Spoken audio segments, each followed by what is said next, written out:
నీ అవ్వయ్యాలి ఇజ్జత్ పోయిందే భాగ్య. ఏమైంది? నేను తొవ్వంటి రంగు ఒక ఫంక్షన్ జరుగుతుంది.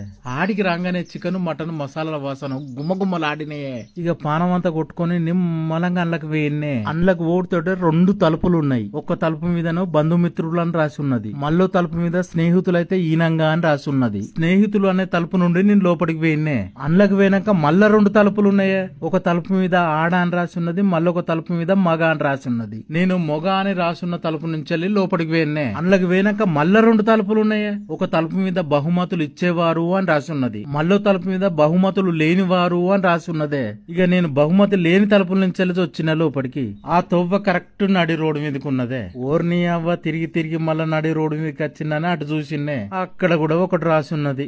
ఏమని రాసి ఉన్నది? పిలువని డిన్నర్ కి వచ్చి బిర్యానీ తిందాం అనుకున్నావా, సప్లకి ఇంటికి పో అని రాసి ఉన్నదే.